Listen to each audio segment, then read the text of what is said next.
พี่น้องเลยเนาะตัดภาพมาอีกวันนี้มาบ้านเจ้าบ่าวมา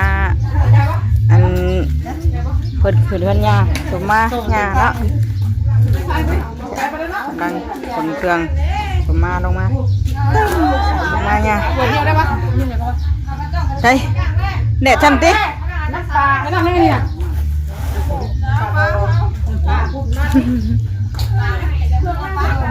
เจอหามอาบน้ำนี่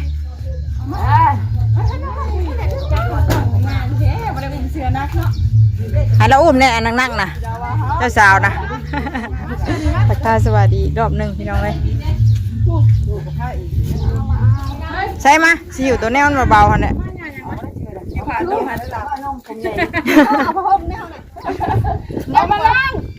ให้เราได้อุ้มวะเจ้าสาวได้อุ้มจะมียังเนี่ยเพื่อมันผ่านมามันไก่เพื่อใช่มาเก็บลงมาตัวเมาด้วยไปเอาวุ่นโอ้โหถอนเลยเนาะ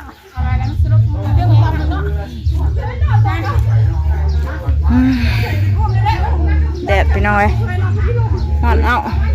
เนาะเพื่อมาฮอดบ้านห้วยเมาพี่น้องเลยเนาะบ้านเฮาเป็นบ้านโคกเพื่อเข้ามานี่ก็ไกลกันเติบอยู่เนาะฮอนแดดไปเบิ้งทางเฮือนยาเพื่อนบ้านนี่ไปพอบ่มาเลยไหมจะสาวไปพูดบ่ไปกล้าให้คนเฮาเองเนาะฮ้อนนี่กล้าเจ้าสาวกล้าให้ผู้กล้าเองนี่แล้วมันฮ้อนวะใช่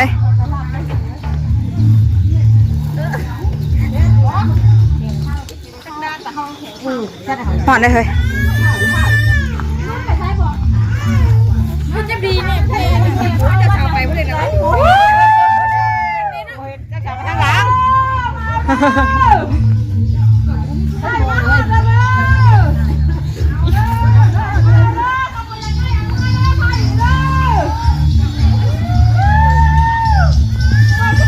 เป็นเจ้าสมบัติสมมาเพื่อนพี่น้องเนาะ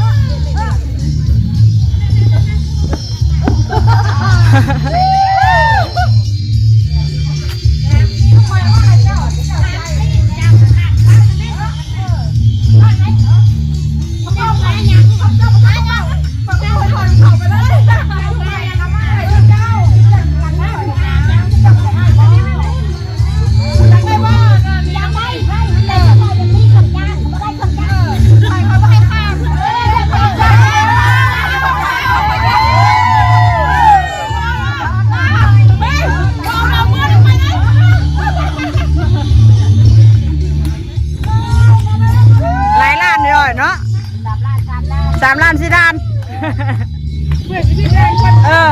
เพื่อจีฮอดล้านนั่นของแท้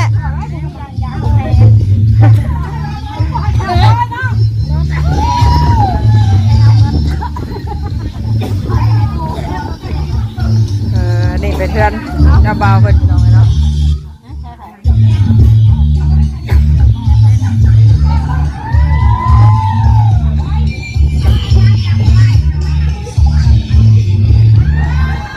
เด้อฮอนแดดเด้อ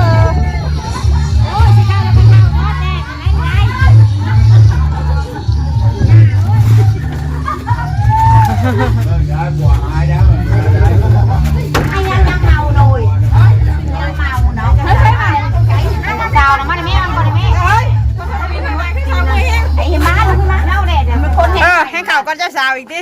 เขาไปเล่าหลุกไหนอ่ะ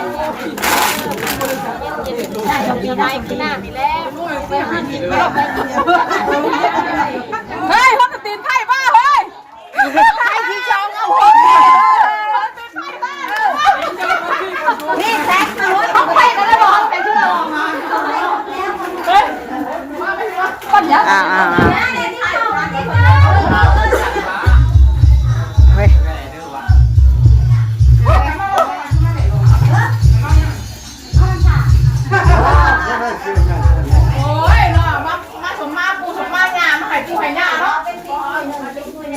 ทำมาคุ้ม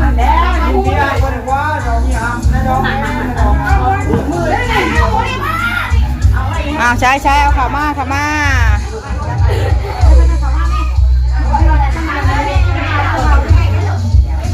ครื่องชมมาหลายจำเนาะญาติพี่น้องภายใต้หลายก็ได้เครื่องชมมาหลายพี่น้องเนาะ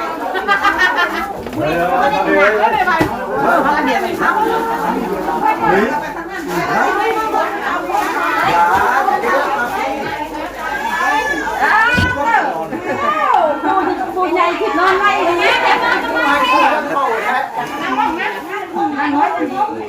ใช่เลยนางลงบ่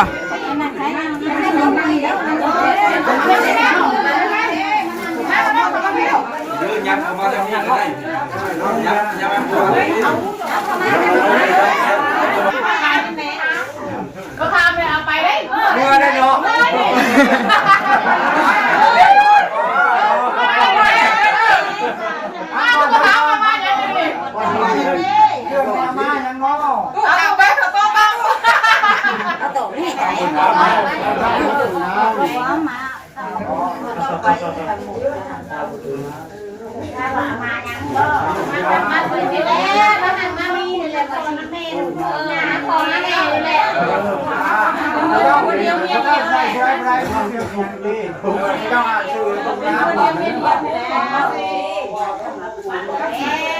เจ้าก็บอกว่าที่เราผมดีกว่า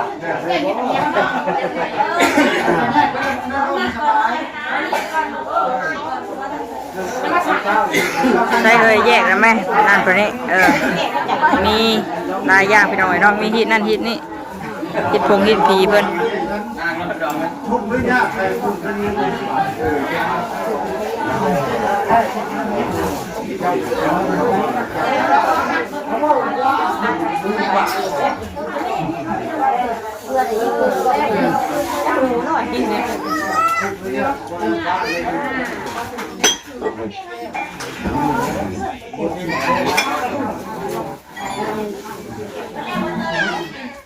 ใจเราปกติ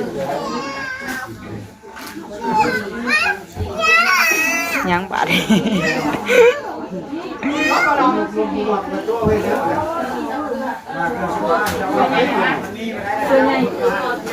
เสือใหญ่เสือน้อยเสือใหญ่ให้ย่าบ่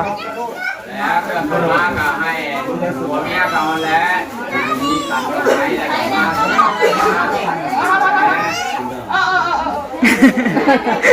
จะมาเราบอกได้แจ็คบนนั่นจะมาได้เขียวแจ็คเนาะจังมุ้งเลยนี่มาแต่มเรา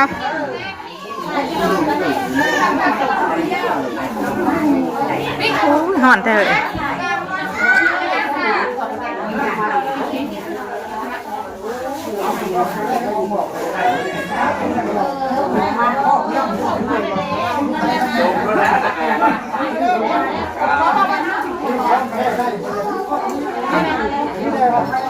กำลังอ่านชื่อพี่น้อยเนาะอ่านชื่อให้ญาผู้นั้น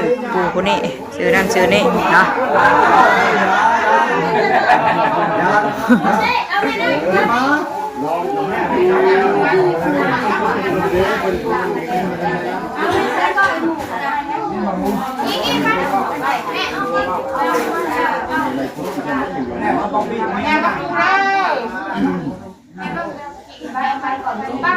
ไม่ใช่ขนมปัง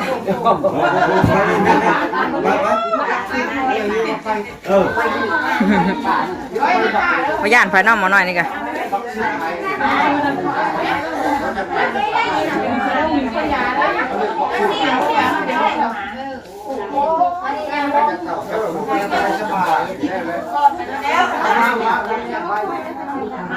เป็นแยกเครื่องสมมาเพิ่นก่อนพี่น้องเนาะเดี๋ยวมาต่อคลิปให้เบิ่งอีกทีนึงคือบอกให้ใส่คันแล้วก็ให้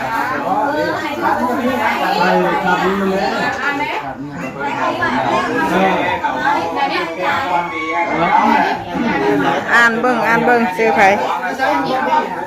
มีกระถามเอานี่ยายให้เขาก็มานั่งให้เดี๋ยวบ่จบมาแล้วเรียบร้อยแล้วบัดนี้ไปออกไปนั่งอยู่นอกไปฮอดเนาะในฮอดพี่น้องเอ้ยไปผูกแขน ลูกไผ่คนไปออกมานั่งนอกก่อนก่อนนะล้มเลยอยู่นอกไปนะนั่งสายบาทนี่นั่งโต๊ะอยู่นอกพี่ล้มเนาะห่อนใช่ไหมทีเด้น่ะมึงมานั่งอยู่มันใกล้ตรงหน้าน่ะลม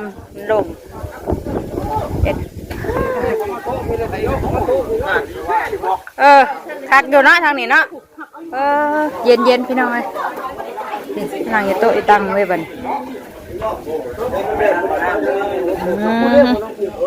กับข้าวกับน้ำตอนทำอีกบันนะ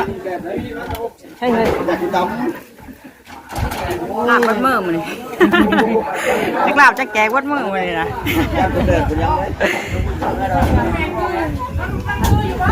โอ้ยลมเย็นค่ะแกเนาะ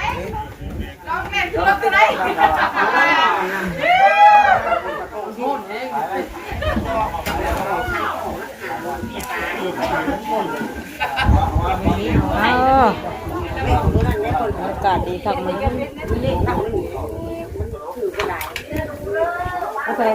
จุดนี่บ่าวไปกระดังมาหาดังเด้อโตต่างไผมัน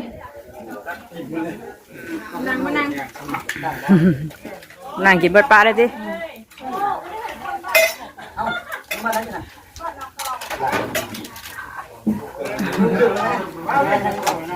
กินข้าวกับพี่น้องไงเนาะตอนนี้ก็เที่ยงแล้วจ้าบ่ใกล้เลย10 นาทีก็เที่ยง11:50แล้วได้ใกล้เที่ยงเลยกินสันมากินข้าวอีกรอบเที่ยงพี่น้องเลยเป็นย่อข้าวเป็นหน่อยอย่างเมื่อมันนี่เนาะเดินนะกว้างได้เลยเดินนะเบิดบ่อนี่กว้างทางอีดีนี่ประเทือนเจ้าสาวเดินห้อมเนาะเจ้าบ่าวเดินกว้างเดินนะเบิดบ่อเสียกว้างเนี้ยเย็นเนี้ยละเป็นคำปิดเมียนอยู่ในเมืองงานได้ดิมีห้องสีได้เลยน่ะห้องสีเราเองบ่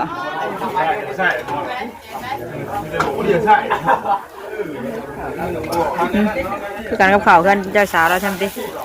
ข่าวบนต้องห้ามเนาะข่าวไผ่กับค่อยงามเราปีนี้นะมาข่าวมาน้ำมูวิดีโอข่าวกินน้ำปลาดุกเลยเนาะมากินข่าวน้ำกันดีกว่านี้บรรยากาศดีอยู่ร่มห้วยเย็นห่านห้องให้ลูกจะเบาก็ได้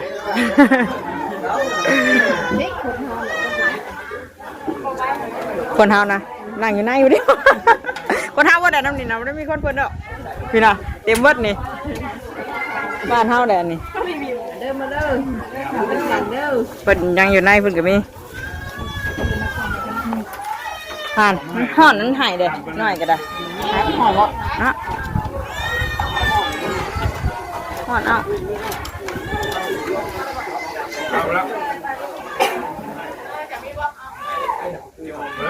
เราเห็นมีอันว่าคีย์บอร์ดที่แบตข้างในบ่เพลงนั้น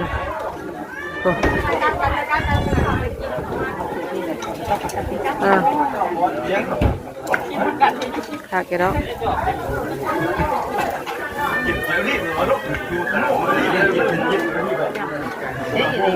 กินได้ไหมคือว่าไม่ได้กินนะปานนั้นเนาะกินน้ำเพื่อนเรากันน้อยหนึ่งนะประมาณค่อยอยากก่อนได้กินข้าวพี่น้อยเดี๋ยวถาเพิ่นก็เป็นยังอยู่ข้างในอยู่แขนอยู่ทางอันไก่เพิ่นจ้ะย่างพี่น้องบรรจุแขน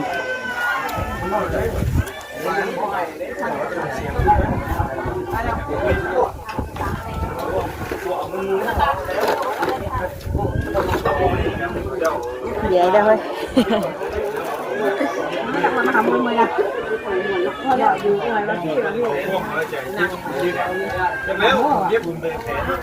ตัวหมูออกมาอีกไหมทางนี้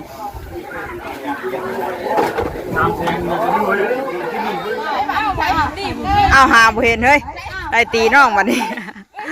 เอาพี่น้องเลยเนาะหลังจากกินข้าวกินน้ำได้เรียบร้อยพากันเมื่อแล้ววันนี้เนาะ ป้ามามันกะตีป้า น้ำมันตีอยู่บ้านผมไปอยากตีน้องเออ อันนี้มันตีอยู่บ้านน้องผมน้ำนี่ห้ามกล้าแล้ว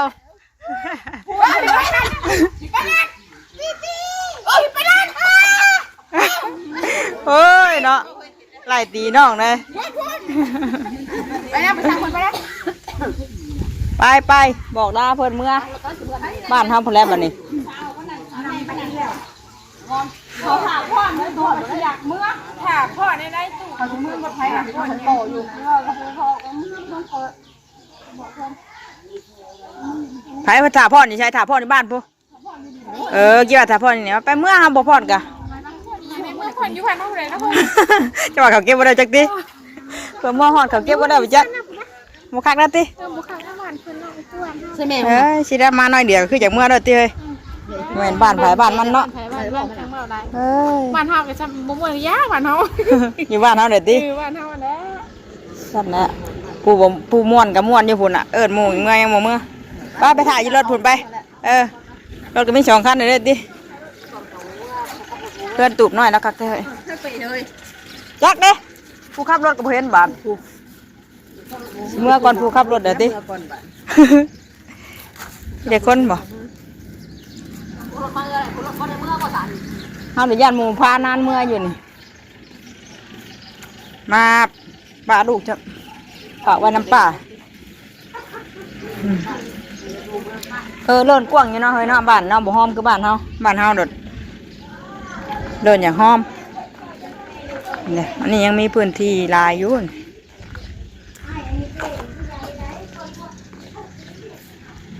ใช่เฮ้ย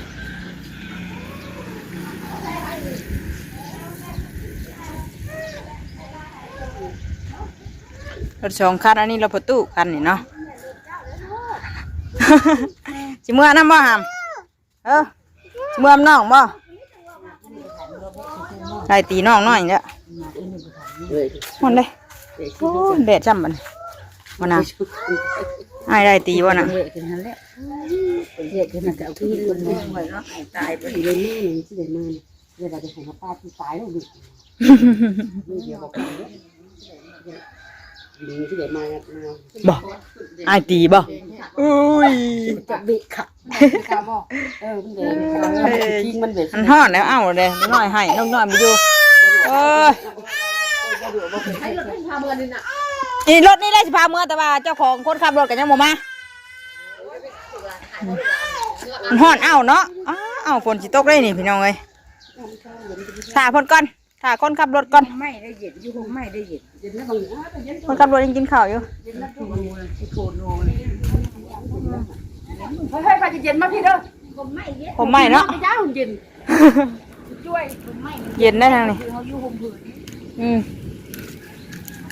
เลิศกว้างเนาะ บ้านนี้มาขึ้นเรื่องกับผูกเห็นเนาะมึงบาเมื่ออันว่าทำโอกับบ่ได้คนไทย บ้านไผ่บ้านมันคือเห็นเราถามบ้านเฮาอันว่าอันตุ่มผ่าตุ่มอันเนี้ยเฮาบ่เคยสิ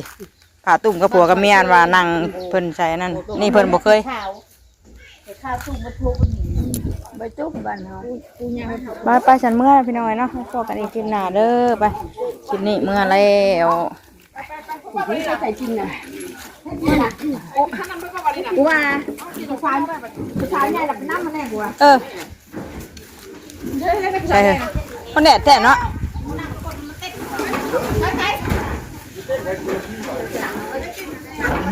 มีขันจอกแคมน้อยเนาะเต็มรถบัดนี่ไปมาบัดนี้มาดูเลยเฮ้ยมีขันจอกก้างใช่ไหมเนาะคนแดดแท้นี่ห่อนครับแพ้ข้างหัวกับบ่มีบัดนี้เอ้า จะมากันจ้องมาพี่ป้าที่ก็กลางห่วย ใช่น่ะมีอยู่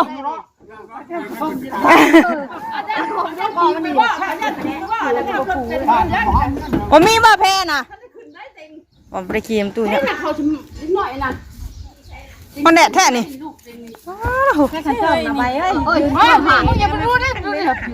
อยู่ดูเลยกระจอกอันเดียวเนี่ยจ้ะ โอ้ยไปได้พี่น้องเอ้ย อาจจะเป็นนั่นผมไม่ผมโต เออแบบนั้นทำไป